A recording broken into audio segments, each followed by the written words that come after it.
در مورد حقوق برابر فرمودید. من فکر میکنم که اینجا رو اتفاقا شما جدی نمیگید.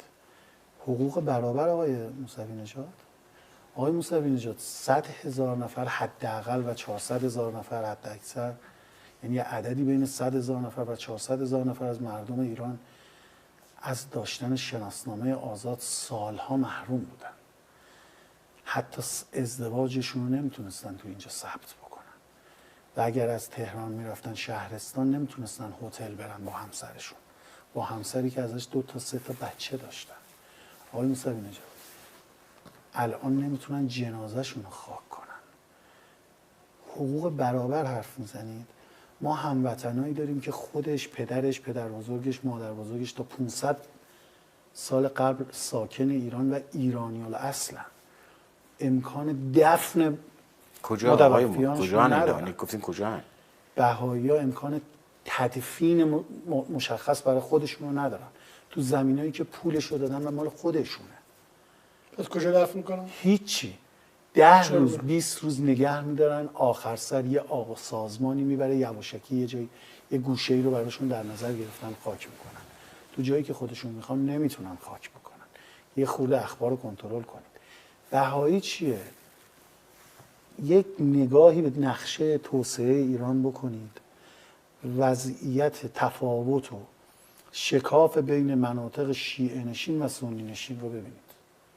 تفاوت توسعه در تبریز و اصفهان و شیراز و با مناطق سنی نشین ببینید. با کردستان ببینید، با سیستان و بلوچستان ببینید، با ترکمن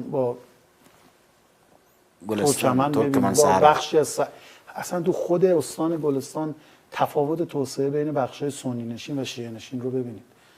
حقوق برابر، حق بازنشستگی به کسی که 30 سال کار کرده مثل من و شما حق بیمه داده، حق بازنشستگیش قطع شده، حتی حق تظلم خواهی به دادگاه رو نداره. خاطر عقیده‌اش؟ بله، به خاطر اینکه اونی که ما میگیم نیست.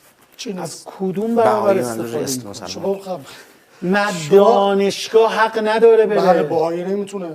بهایی چیه؟ بله پس از حق نگید. نه. بگید حق برابر هم نداره. نه بهایی نه که نمیتونه زندگی کنه، نمیتونه نمیتونه زندگی کنه. میگن مدرسه هم نمیتونه بره. برابر برای بهایی ببینید، برای ادیان پذیرفت، ادیان بله، یعنی اون چیزایی که شما پذیرفتید. بهایی چیه؟ بهایی مذهبه؟ هر چی هست.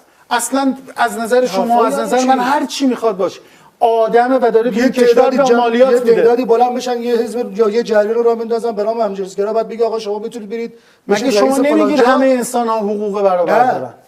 نمیگم رئیس بشن. اجازه بده. اصلا رئیس هیچ حقوق اجازه نه. خب شما دارید یه چیز دیگه میگید. حق داره کار کنه آقا. شما میگه بره داخل دانشگاه. نه نمیتونه بره درس بخونه. دانشگاه چون بهایی نمیتونه بره درس بخونه. نه برای چی باید ایشون بتونه بره وقتی که از حقوق برابر نداره؟ نه شما بهایی رو تعریف کنید. شما وقتی میگه بهایی انسان یه کسی دیگه اجازه بده باشه. شما مثلا یه بولی که بگه آقا یه تعداد صهیونیستی بیان اینجا بگه آقا از حق فلان حق دارن استفاده بکنن. نه شما بگید نداره، حق نداره. من میگم بهایی رو تعریف کن چه کسانی ان؟ اصلا آدمای بد عالم. نه کاری بد عالم نداره. حق دارن، شهروندن، میتونن زندگی بکنن، میتونن اشتغال داشته باشن. کجا اشتغال دارن؟ همین الان من خیلی بایی میشم این عکسازی دارن. سال 1398 و 99 600 تا مغازه‌شون پلم شد.